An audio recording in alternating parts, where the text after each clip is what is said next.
From Journey with VRD, you're listening to the Visions, Missions, and Manifestations podcast, the number one place for spirituality, healing, and transcendence. I'm your host, Vivian Raquel Diane. Now let's get into it.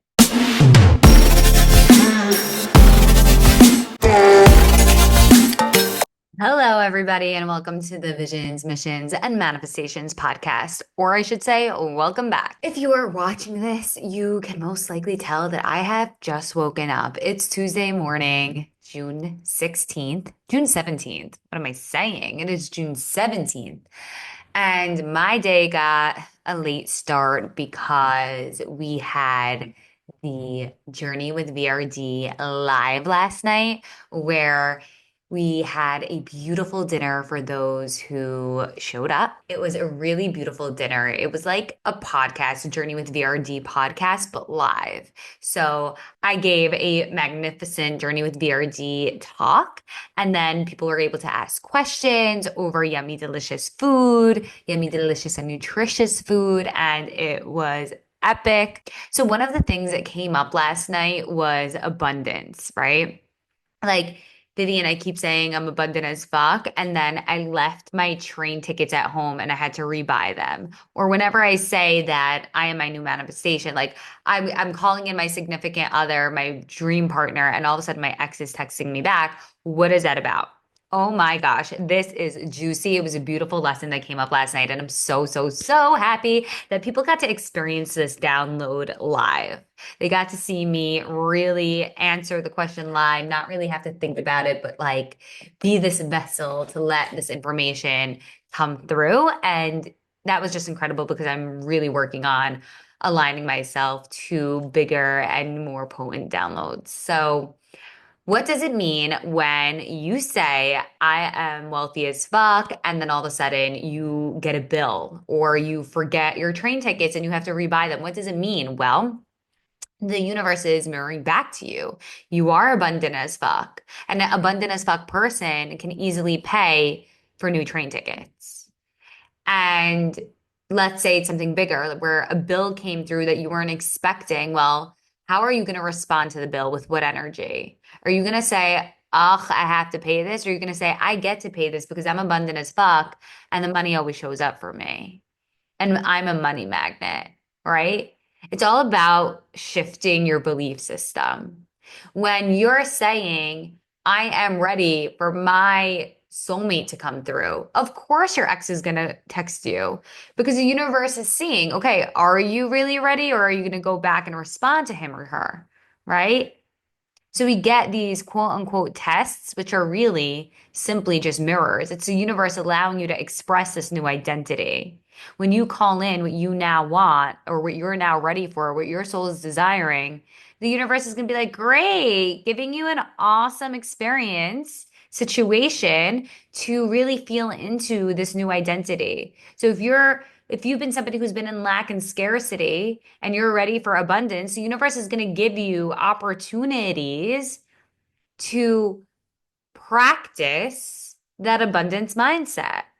If you're calling in your soulmate, the universe is going to give you the opportunity to really reinforce that you are ready, giving you the opportunity to say no to the guy that you used to wish would just text you back, right? Because 98% of the time, your ex is never your soulmate. When we call in these new experiences, when we say we're ready for our manifestation, the universe is literally just conjuring up experiences for our experiences for us so that we can live out that identity. And our identity, who we are, is backed by our beliefs. Our beliefs create who we are. Our personality equals our personal reality. So that was an incredible download that came through last night, which leads me to the manifestation rejuvenation retreat happening October 24th to the 27th of this year, 2025. I'm so freaking excited. I'm smiling ear to ear when I talk about this retreat because we are going bigger. We are rising higher. We are going even more luxurious than we ever have before because this is all about rejuvenating. In February, it was all about healing in Sedona, where we really were purging the things that were no longer working. And now we are replenishing in Miami.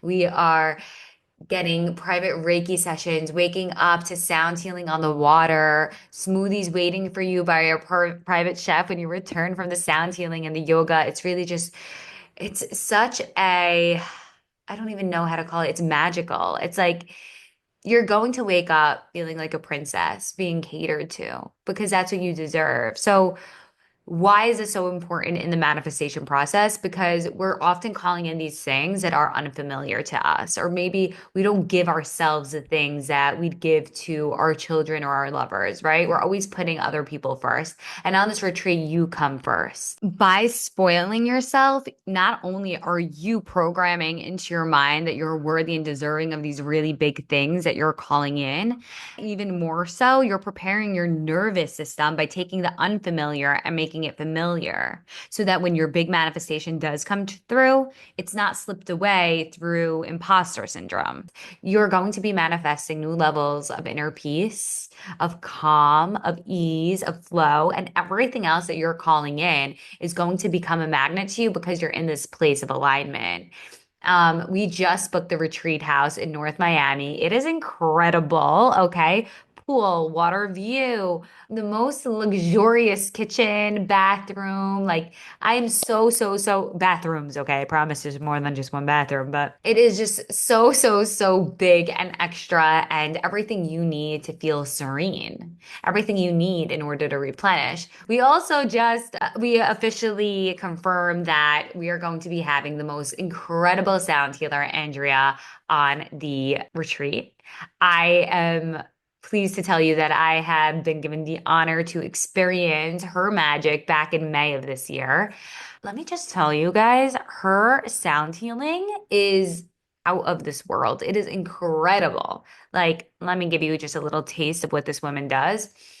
She puts you in this complete subconscious state where you are connected to the different layers of your being. You're also connected to higher levels of your being. And so immediately I was shown the elephant. So, right when I close my eyes, she gets us into this meditation before she leads you into the actual sound experience. I saw an elephant. And the elephant led me to what I could only imagine was like a beach in Africa. And so what I saw was an elephant drinking water from the ocean. But when I looked closer, I realized he was not drinking water from the ocean. There was almost this invisible man feeding him coins. And when the elephant noticed me, it started spitting the coins at me or the water, depending on how you looked at it. And then when I looked behind me, there were eight more elephants spitting coins at me. But of course, the coins didn't hurt. It felt like water. And when I looked at the water, I saw a box. And I thought, uh-oh, something foreign is coming. But the second I had fear, it opened up and it was the most beautiful pink and green flowers I've ever seen. And when I spoke to my spiritual mentor on this, she was explaining to me that elephant, the first word L, is the name of God, right? It's a really holy thing to see. And the numerology or the gematria, which it's called, is the number of completion, of wholeness. So being whole, having that God energy. And I felt that this was extremely powerful. And I meditated this on more and I journaled this out and I got the message that I needed to receive. And my spiritual mentor is so sweet. She actually painted me the elephant and wrote the prayer that the elephants pray to God. So that's really special and hanging up in my office. Maybe on a Friday, I'll take a picture of it when this episode comes out so that you guys could really see. But it was just such a holy experience. And I really appreciated how Andrea, the sound healer, was able to really create the space to get me connected to the higher levels of consciousness, which is what the manifestation rejuvenation retreat is all about. It's about rising, it's about growing, it's about taking who we are to the next level. And so I'm so excited. We already have incredible women signed up. We only have 4 spots left for the retreat. Spots are flying. When I tell you they are flying, like I am thrilled. I am thrilled. So the retreat is October 24th to October 27th. And what's even more great is when you do sign up for the retreat, you get 3 free sessions with me so that we could really take this work even deeper. 1 session to book before the retreat. You get 1 in-person manifestation session with me on the retreat, and then 1 after to integrate all the work that you've done on the retreat.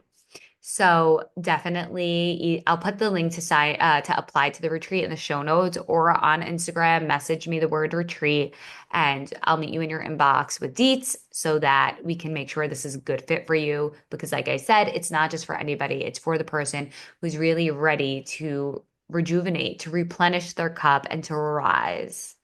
All right, guys, I'm so excited for this episode. It's full of so much juice. The conversation is magical, okay? You are definitely going to gain something so spiritual from this and so life-changing and have breakthrough after breakthrough. Let me know, like, guys, leave a review on this episode if it was everything your dreams are made of and more, or if there was something else that you were craving or a part that really stood out to you, because each month we do put everybody into a raffle to win a free session with me. Okay, now to the episode.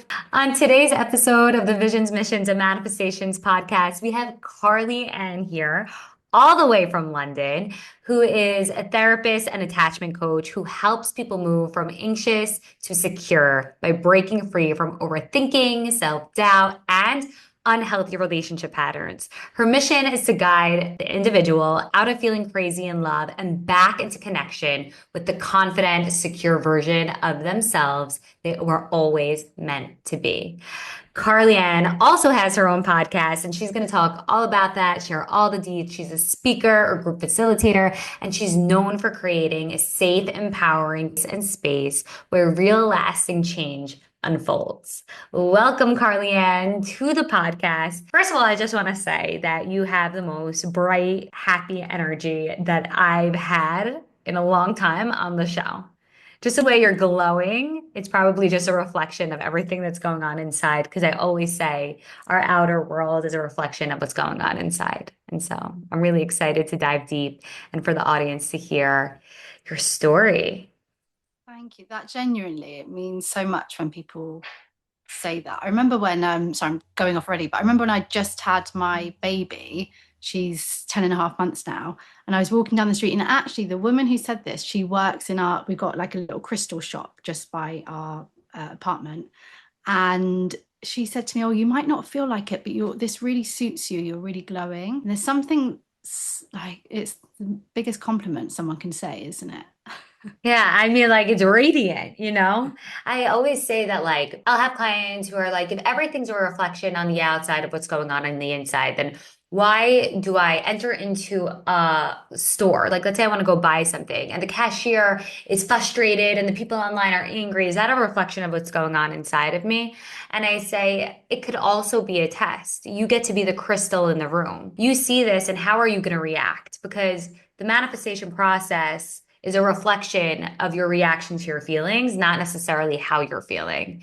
So if you're seeing this, what is going to be your meaning to the situation? What is your interpretation? And how are you going to react to that? So maybe you want to be the peacemaker, or maybe you want to be the person that lets everybody know that the room is safe now because you've entered. And all you have to do is align and shift the way you feel and the energy that you're transmuting, just like a crystal. And for you, that glow when you walk into a room, it's like, okay, I could breathe. I feel safe. And it's so true what I said in the bio about you for you creating that safe space, because that's like the energy you give off.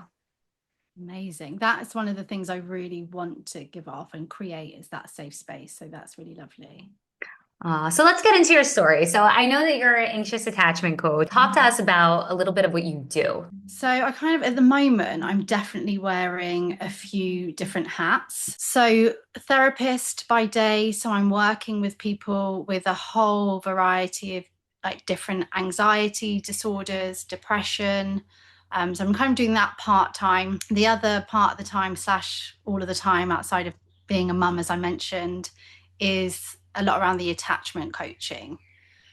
So that is very much the, holding space, coaching people that perhaps have seeing themselves fall and repeat certain patterns over and over again, even though they tend to be able to see the pattern now. It seems that I attract people that are like, I know, I get it, but I'm still doing it. So like people who know they're in some sort of unhealthy attachment style, but are stuck in it and they can't find a way out. Yeah, there is this head heart lag, which again, whether it's the therapy or the coaching that I do, I see it across the board, is when we get to that point of cognitively, I know, I may even know that I'm enough. I may even know this idea of that things are going to work out for me, but I'm really, really struggling to feel that emotionally or to get the relief from knowing it. Yeah. I mean, there's so much I want to unpack here.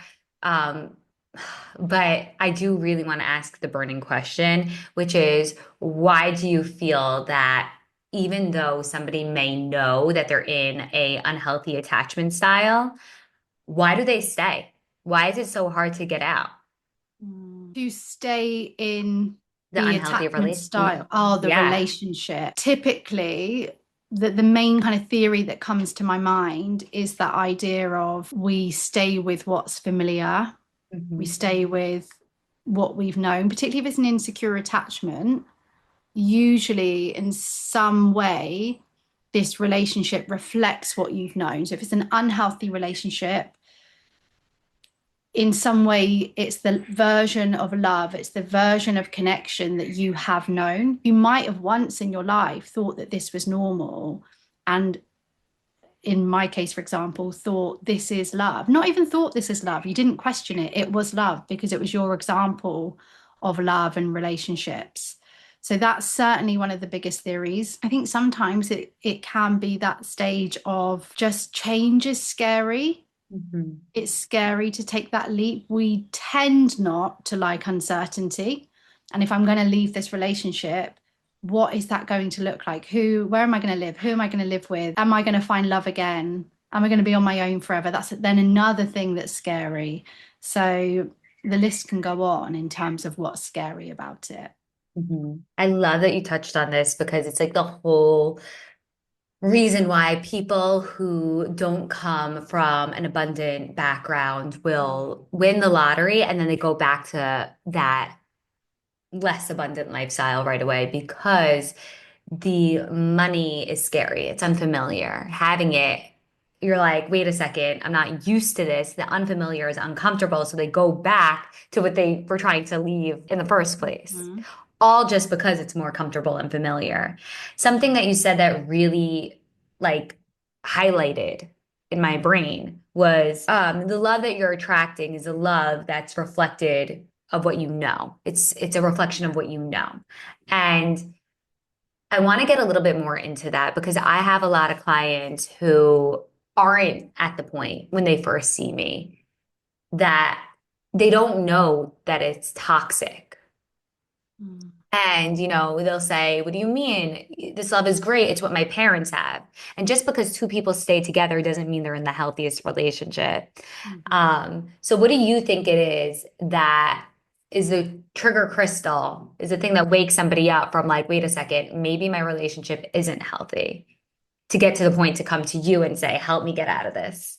Yeah, that's so interesting because I do find that those triggers can be different depending on if you're in a relationship Mhm. and experiencing these patterns, or if you're out of a relationship, it can look different. Because I think whether you're in or out of relationship, the wake up call can still happen. So, for example, if you're in a relationship, it can be sometimes it's the breakup, it can be an ending of a relationship that can be that wake up because you start to reflect on things. And eventually, as you stop blaming yourself and you start to lift again, you will start to see things clearer. And so that can definitely be a wake up call. Maybe in the relationship, it can be that the pain, at some point, the pain just becomes too much, and you suddenly see things clearer. Again, whether that is that there has to be this critical event in that relationship that wakes you up, perhaps? Or has it just happened so many times? I'm Hmm. sure there's people listening that are shouting their own examples at us. And then I find that people who are not in a relationship right now, that again, it might be that they're like, why this is the sixth person this year that I've fallen in love with that I barely know. Mm. Or, it could be that moment of just realizing that they are like the common denominator, or yeah, just seeing the pattern. But sometimes we have to go through that pattern time and time again.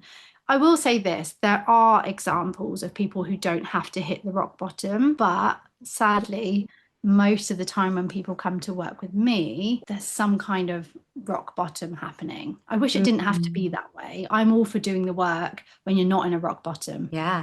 I mean, I love the reflection piece. Not only are we manifesting and calling in relationships that reflect the relationships that we're familiar with, like our parents and caregivers, but also we start to break the pattern of calling in the relationships that aren't in alignment when we do the reflection work. When we look back at the end of the day and we're like, okay, let's journal out like what's going on, who's showing up for me, and how.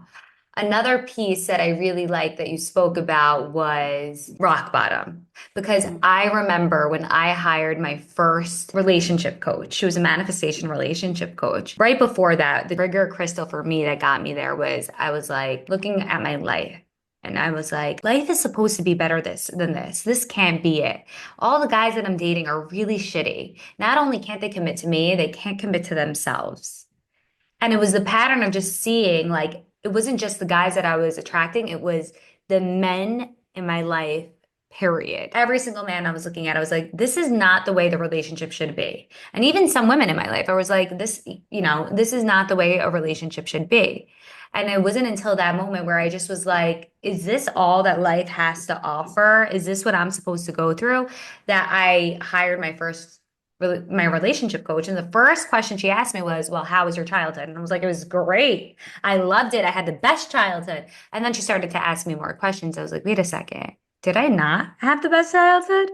You start to reflect back, and it's like just because we're familiar with something, going back to this concept doesn't mean that it's healthy. It's difficult though, because, and I still find this sometimes a challenge to verbalize, but the example that comes up for me is, and remember, we're talking about people that have come into adulthood with like insecure attachments. Mhm. And there is this message out there to, you need to feel safe in your relationship. And I remember there being a point where that didn't make sense to me, because what is that not what I've been feeling? Because you're Mm. not really there recognizing, especially as a child, like, oh, I feel unsafe right now. It's just, this is life. This is what it's like. I think if I look back, I definitely did have moments. I had moments of jealousy of friends, but again, I don't think I ever looked back and thought they have a feeling of safety. Mm. That's, and if you, why question, you don't question it, because it's just your normal. And so I think when you get into adulthood and someone says, oh, about healthy relationship or a feeling of safety, it's just like, what is that? Oh What my is that? goodness. Oh my Yeah. goodness. I love this connection between jealousy and safety because safety is security. It's an inner knowing, it's an inner peace. Mhm. Whereas jealousy comes from a place of a lack of trust. And Mhm. when we are in a lack of trust, we are not confident. We feel that insecure and we start looking for security and safety outside of us. Right.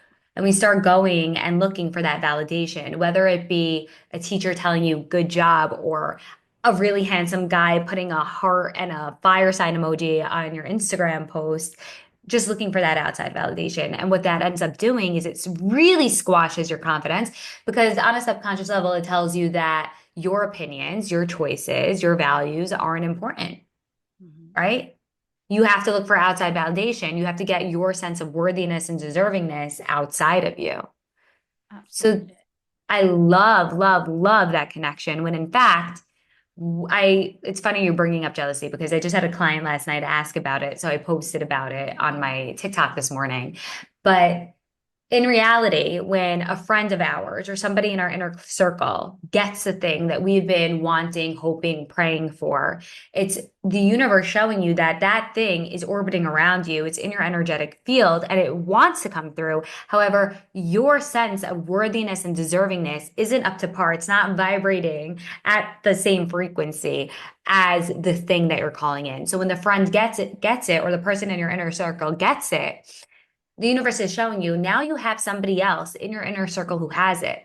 So this should A, show you that it's possible for you too. And B, now you could go and ask that person, hey, how'd you manifest that? How'd that come into your life? And give you a roadmap on how you can get it. So it's actually the biggest gift. It's expansion instead of lack. That is my language. So, without turning this into a masterclass, how do we? So, we have to go and speak to the person. Is that literally the thing? That's Go one and of the say to things. them. Yeah, you could totally, like I always say, the quickest way to manifest anything in your life is to uplevel your friends. You know, when you make a new best friend or you have a new person in your life, you start dating someone new, you start speaking like them. You take on your habits, and eventually you're going to manifest what they have.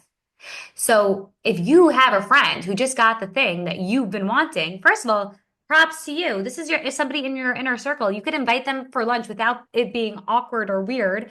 And then when you're there, be like, oh my gosh, you just got this new Hermes bag. How'd you get it?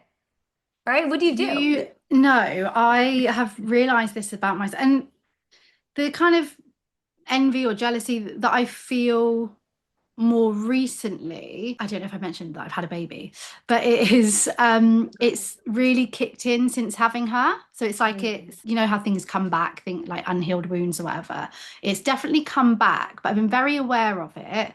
But I have noticed that I have an urge to actually avoid the things that I want and those people. So it's almost like I'm like, I don't want to be around them because it's just a reminder. So But what I actually, would I need to say, lean into it, isn't it? there's a wound around receiving, about being good I enough love to have. this. Yeah. Honestly, I love it. Yeah, because if you're avoiding the things and the people who have what you want, then what you're telling yourself is, I'm not worthy and good enough to have the things I want. In actuality, we want to be surrounded by the people who have the things we want. Because what we're doing to our nervous system is showing it. Not only is it possible, not only are we worthy and deserving, but also we're making the unfamiliar familiar so that when it does come in our life, we don't feel that imposter syndrome. We're not closed off, right? Yeah, and it just shows how often we have to do the work because so something people will say to me quite often is, I thought I had healed. It's a bit like this Mhm. example now, like thought I'd healed these wounds and then I go through this big life change. And actually, for whatever reason, that wound has opened up again. And I feel like I hear that all the time of I thought I had healed. But also, if I step back, I do recognize that where I am now is a place that I manifested. Actually, better. I shared this on my story yesterday. It's better than I manifested because everything that's going on for me, I hadn't actually manifested my daughter. That hadn't been in my image. So it kind of confirms that idea of you get what you envision and it can be better, which is Mm. kind of how I was feeling yesterday because she's there as well. So that's amazing. But now there's this next level of stuff that I want to manifest. Stuff, it is stuff. This is materialistic stuff. And it's like, okay, so now there's new wounds to face. There's a new level, you know. Yes. So at the moment, Yes. I'm really trying to sink into the gratitude for what I have because I know I wanted to be here and it's better than I wanted. So I'm trying to sink into that. And I'm trying to sink into going back to safety. And that's obviously that's more important than the stuff. Okay, there's a couple layers Yeah. here. Once you get to that Am I place of having a safety, session? no, I love it. Yeah, you're having a I session, love and it. I always say what the listeners need Yeah, I is agree. the podcast episodes are the medicine. So like if you're asking this, it's because there's so many other people that need to be hearing this Yeah, right I now. So agree. I love this. But what I do want to say is as you manifest and as you work on the safety, the physical things are going to come because the safety is the energetics and the energetics have to be there before the physical representation comes in, right? If you think about it, like first we're angry and then the shitty thing happens. It's not the shitty thing happens and then we're angry. Because if that were the case, think about this. When you're in the best mood ever, you could step on a Lego, but you're in the best mood ever. So it's like, whatever. Like, oh, fuck, I Mhm. just stepped on that and then you move forward. But if you're in a shitty mood and you step on that Lego, it's the worst day. You're calling everybody, you're talking about your worst day. It's not that the thing comes first, we have to have a feeling. So if the materialism is the symbol for safety for you, and you want to manifest it, the quickest way is going to be safe. And that's going to be Mhm. asking yourself 3 times a day, what can I do right now to make myself feel safe? Exactly. Be your own parent, Yeah. right? Provide the things for yourself that you wish you had. right? Exactly. And then I wanted to touch on one other thing. You said, I thought I healed, right? A lot of people are come and say, I thought I healed. Mm-hmm. So there's a couple layers to this. I want to first say that life is not meant for healing. We're not put on this earth so that we can heal for the rest of our goddamn lives, right? Because like I'll have a client who's like, so I've been on this healing journey for the past 7 years. I'm like, whoa, let's get off this journey because that's not the way life's meant to be, right? We're not supposed to be healing this whole time. We're supposed to be living. We're supposed to be happy. We're supposed Yes. to be excited. Yeah. We're supposed to be manifesting the shit out of our lives, right? But it is work. And I say it's like driving a car. In the beginning, it's annoying. I failed my driver's test 4 times. It wasn't until the fifth time that I actually passed. But that's the point. The point is that it's hard at first, right? When we get into the car, we might not put on the music. We might tell the person in the passenger seat, like, hey, lean back so I could check the window when I get it, switch lanes. And we say, don't talk, this, that, the other thing, because we are really focused. And that's what manifestation work is like. That's what healing in the beginning is like. You're learning the steps on how to do that. And you're also unlearning so much programming that you've picked up along the way. So it does take time, especially if we're dealing with big traumas and big wounds. And then it becomes easy. There gets to a point where like it's become a habit and it's no longer this thing that you have to like, okay, seatbelt on first, turn the car on, right? It becomes something that's natural. And so when something comes up that we thought we healed, it's coming up because there's a big manifestation that wants to come through that's ready, but it needs that space. And emotional gunk takes up space. And so if there's a pattern that's re-entered your life, it's time to look at it and being like, okay, what is the lesson here? What am I supposed to be learning so that I could create the space for the safety, for the materialistic things that I want? And let me just say, I love materialism. Okay. I Yes, don't you're want anybody unapologetic listening. about that. Yeah. Yeah. I don't want anybody listening to be like, I'm a spiritual being, so I can't Mm-hmm. have it. Like, it is spiritual to love materialism because, or to want things. That's what life's about. Life is Play-Doh. We get to create and mold the things that we want in life. Mm-hmm. That's it. We create the rules. We don't have to hide in like, but I'm spiritual, so I can't be this. We are multi-dimensional beings with so many different aspects and so many different sides of us, ourselves, and there's nothing to be ashamed of. Nothing. I love that. Honestly, I'm feeling like I had a moment just now. I was like, I'm excited to bring these things in. Yeah. Bring them in like a freaking magnet. Like I get to have these friends. What a blessing that I have these Yes. friends that have the things I want because it just means that I get to take on their habits and manifest the shit out of my life the way I want to. Mm-hmm. They get to raise my glass ceiling as to what's possible for me. They're helping This is me, it. yeah, they're helping me Yeah. crack out of my stuckness. Yeah. I do tend to think that I'm someone where the feeling of stuckness is something I really believe it is there for a reason, just like being hungry, just like being tired.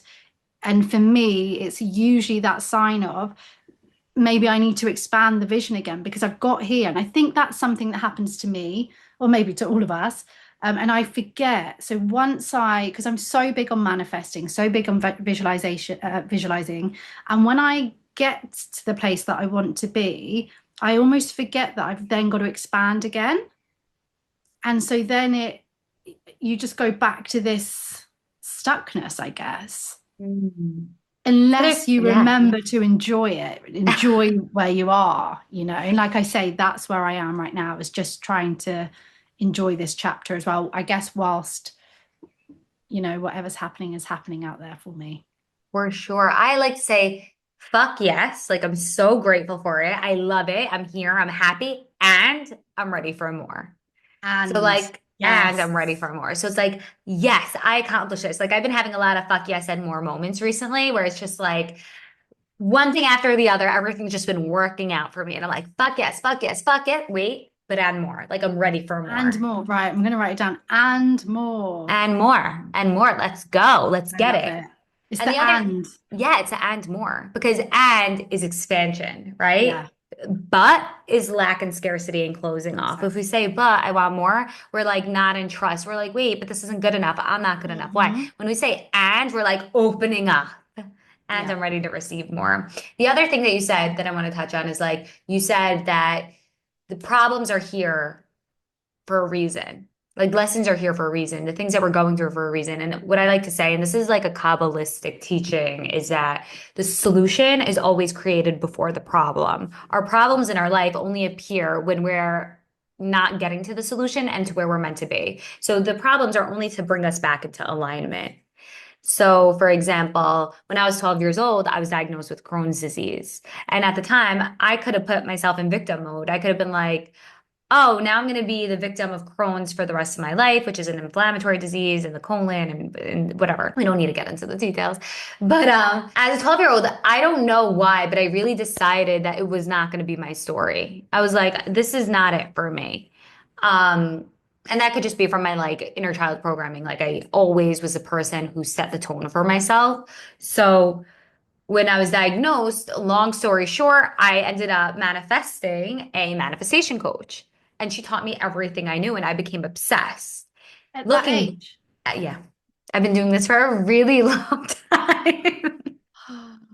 I've been doing this for Amazing. a really long time. However, the reason why I'm sharing this is because it wasn't until I got older and I became a manifestation coach that I realized like if I never had the Crohn's disease, I would have never learned what manifestation was. Maybe I would have later in life, but it wouldn't have been my whole identity and personality, Mhm. right? I was obsessed as a 12-year-old. When you're 12, you have the time to read every book on manifestation, quantum physics, quantum healing, Kabbalah. I read every single book I could get my hands on.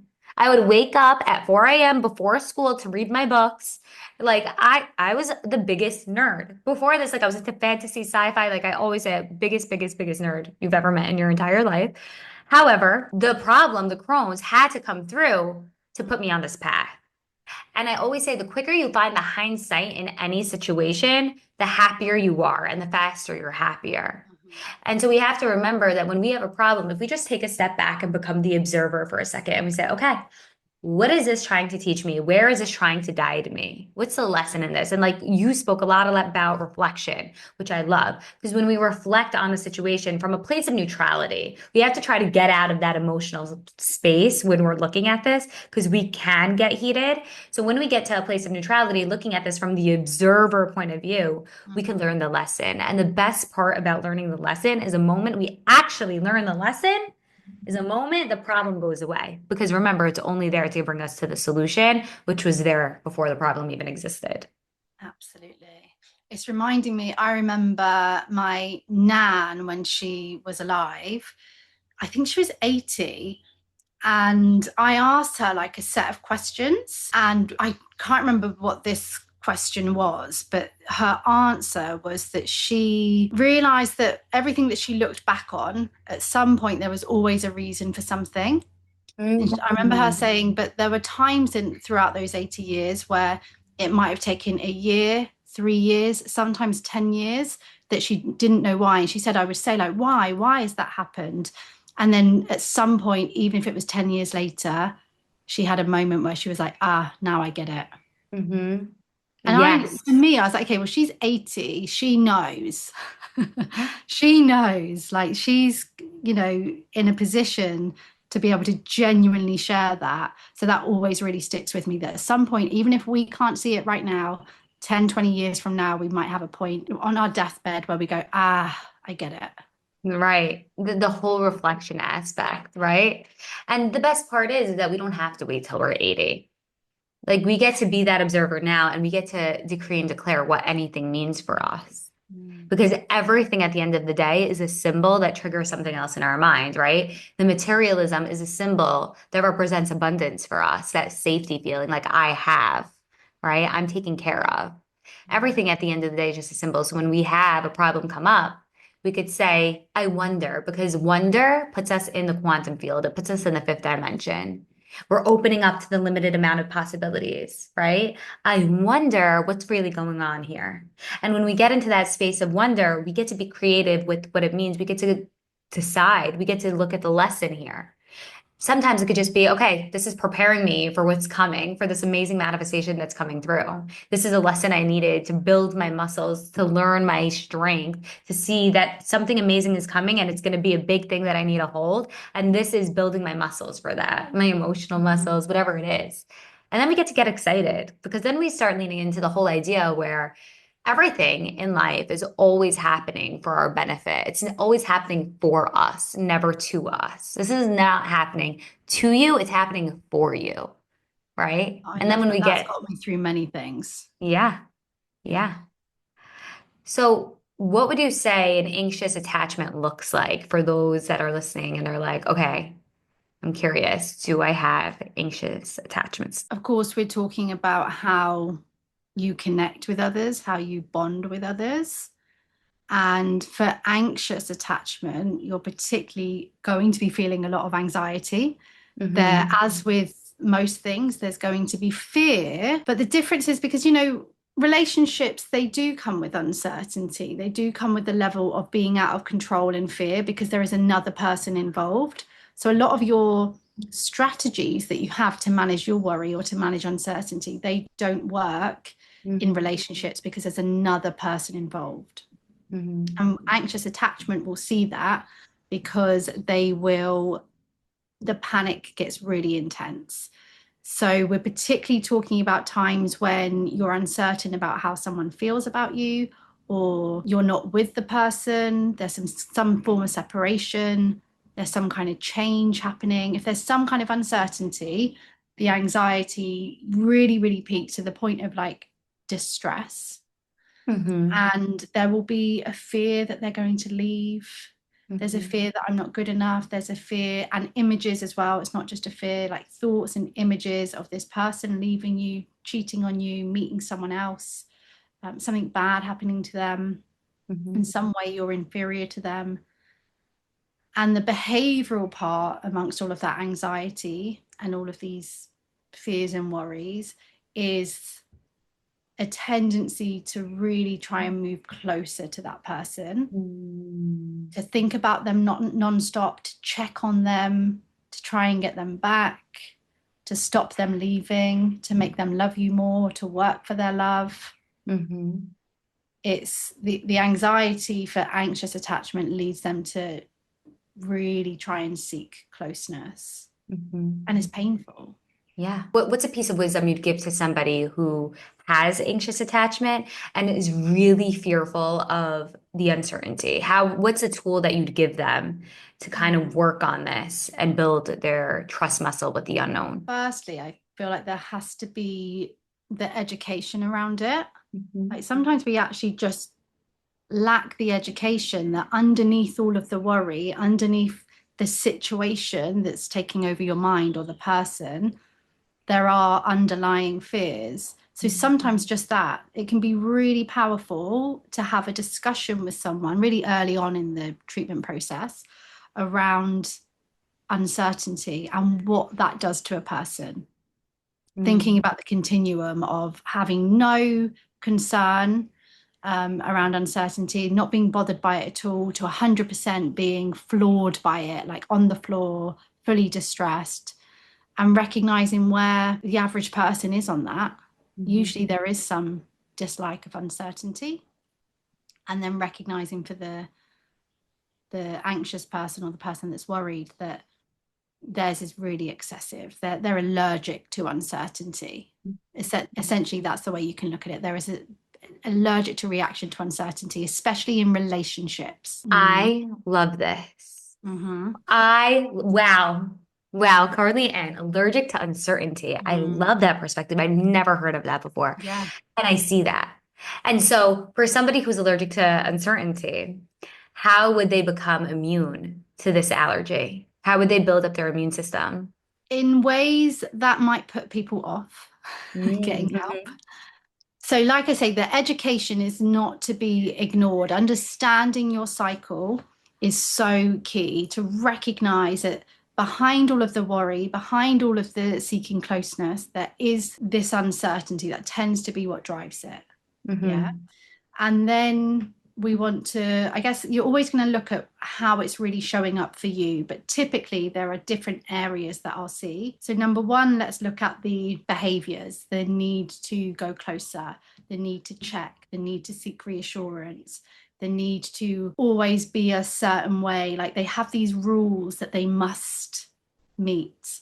And if those rules aren't being met, so someone's not texting them back, or I don't know, there's a change in their plan, they will feel obviously really anxious, and they'll again try to do these things even more. And actually, what we know is that we worry less and we can tolerate uncertainty more when we stop doing those things. So the very thing that you feel the urge to do, we actually want to reduce that, stop it if we can, like eliminate it. But of course, there's sometimes a reduction process. I mean, we can even look at it like taking it away from relationships for a moment. If someone is worried about being late for work tomorrow, and they spend the whole night before checking the bus journey and checking the weather, and am I going to be late for work?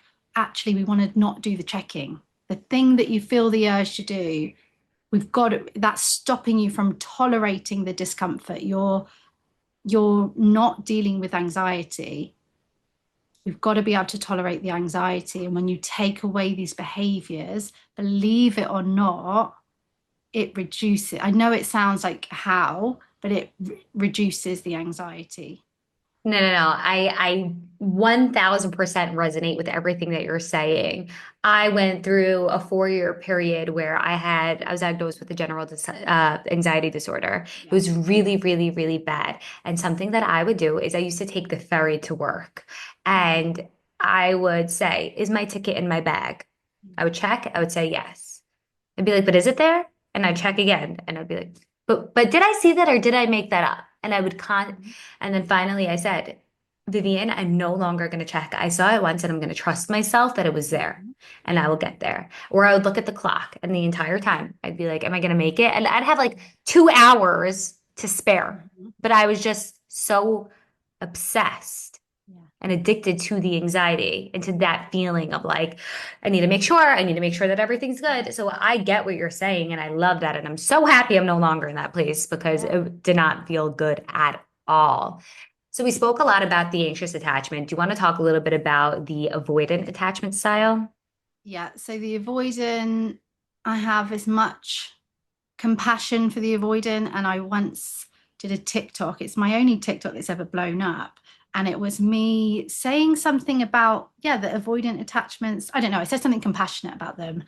And you would not believe the reaction. A lot of people do not like you to speak compassionately about the avoidant attachment because they're the villain. And that makes no sense to me. If you think of why people are insecure because of our childhoods, like 9 times out of 10, I get that there's other significant events. Well, even that, because of a significant event, to have no compassion is beyond me.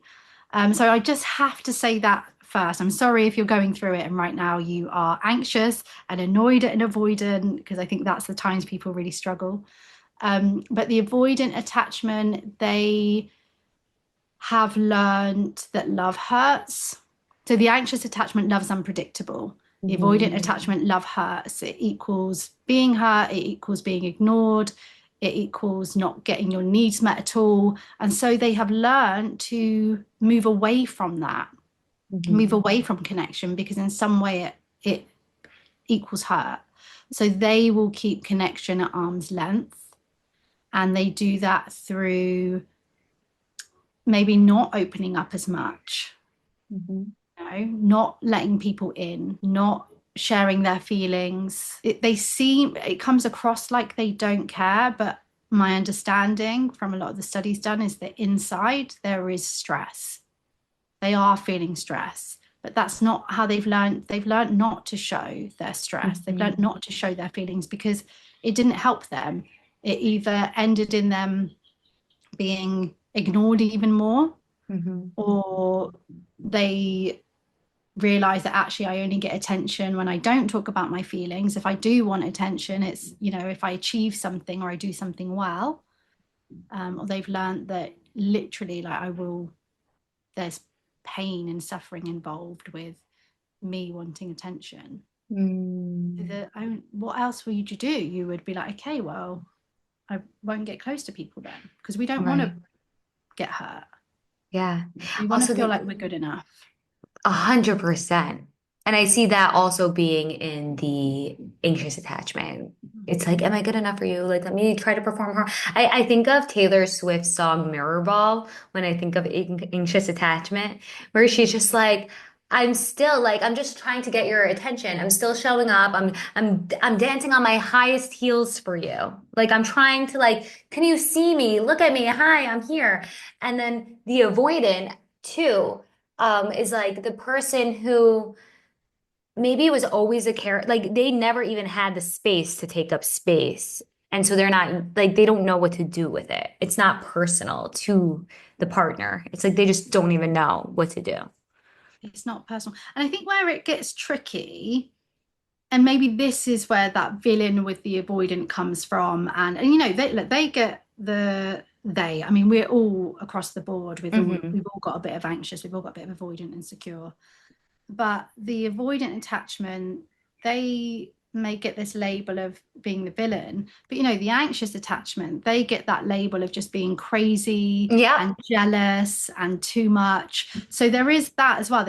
They've both got these kind of roles that they play, and maybe some people will say that they play them well, but with that, there's different types as well, because Hmm. there are certainly, when I'm working with people, the avoidant that they're engaged with, which they often are, my response in how I'm helping with them, it depends on who they're dealing with, because some of them are dealing with a heartbreak of someone that was avoidant who is just skipping from relationship to relationship, you know, and they've shut the door on them and they're done. They don't want to hurt them, even though they have, and they don't want to engage in this relationship. The next person I'm working with, they're engaging with someone who's avoidant and they're not shutting the door. Yes. They are very much coming back. They're very much having their needs met, but they're the only ones getting their needs met. The next Mm. person is with someone who's avoidant and they're in relationship together. And this avoidant person is trying their best for connection. But there are certain times where that's falling short for both of them because of the cycle. Ooh, I love that.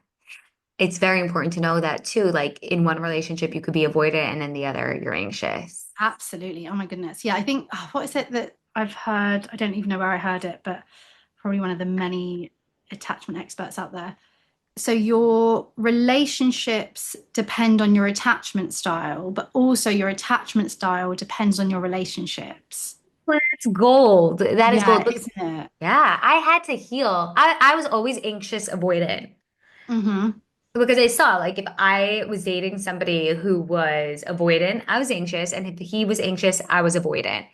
And in order to manifest the relationship I'm in now and get engaged and have like the best, dreamiest, most like every day wake up and being like, this is the biggest blessing in my life relationship, I had to heal not only my anxious avoidant tendencies in relationship, but my ancient avoidant tendencies with myself. Yes. Yes, 100%. That's your Because, yeah, relationship with yourself. yeah, because every relationship is going to show up in your life as a mirror to your relationship with self, which is also why I say manifesting your soulmate or manifesting your partner is the easiest thing to manifest because it's a reflection of your relationship with self, period. Yeah, completely agree.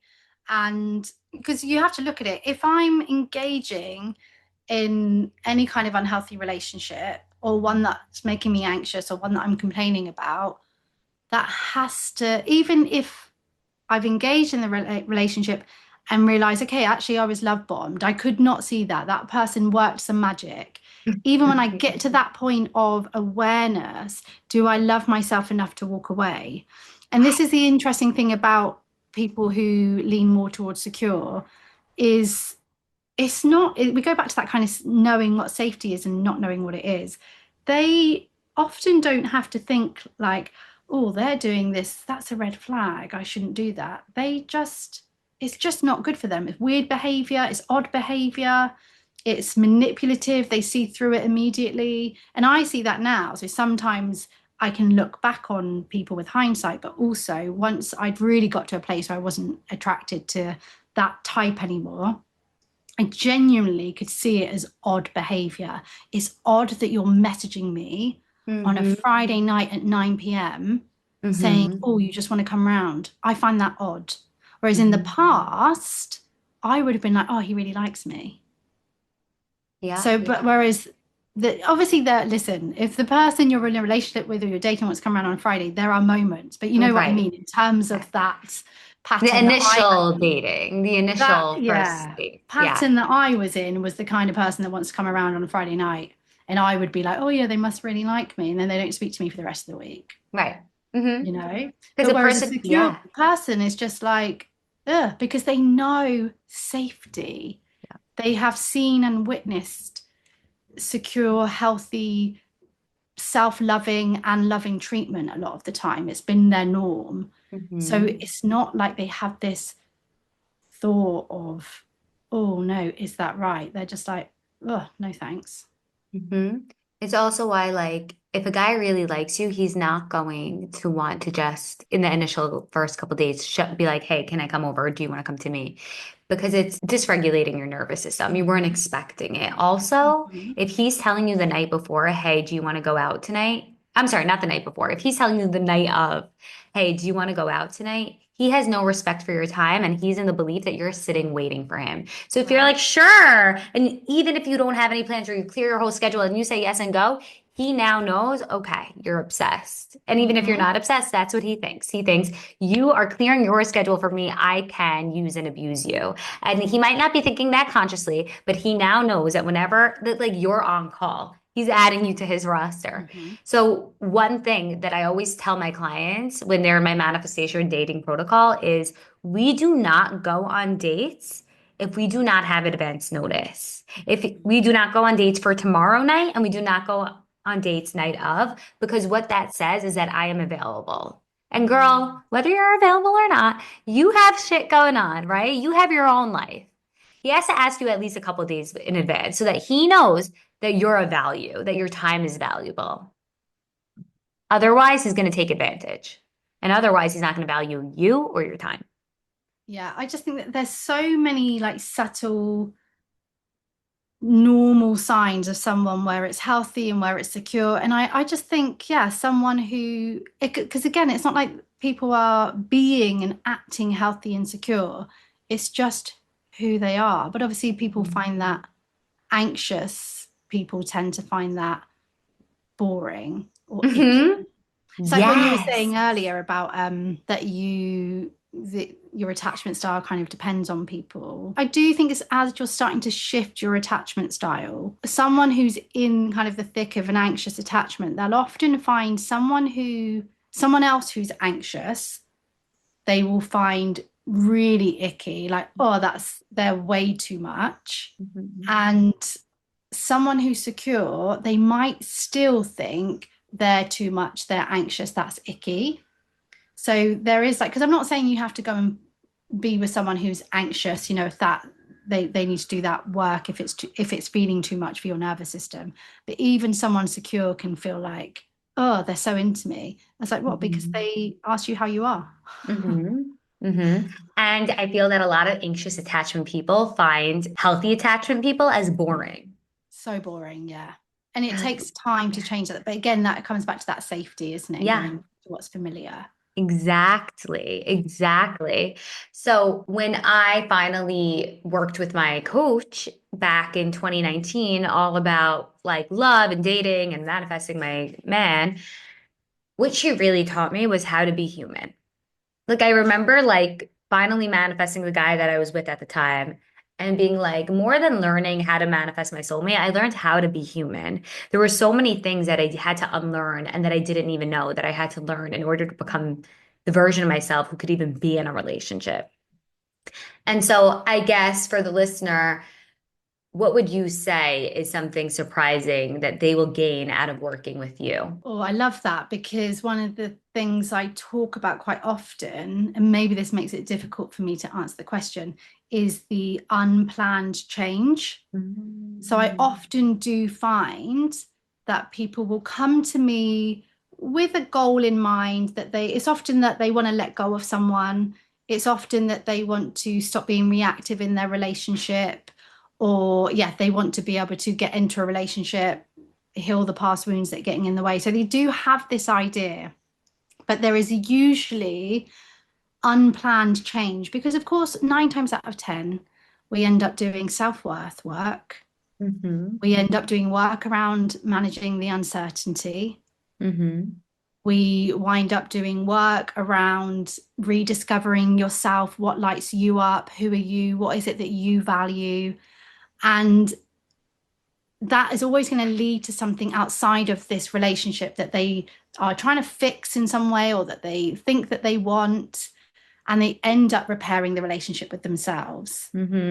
And at the risk of it sounding boring, if I had to really think, what is it that people come away saying consistently over all of the years, I think, yes, it's with big change where they end up, I don't know, working on their own passions and their own values that maybe they weren't even aware of.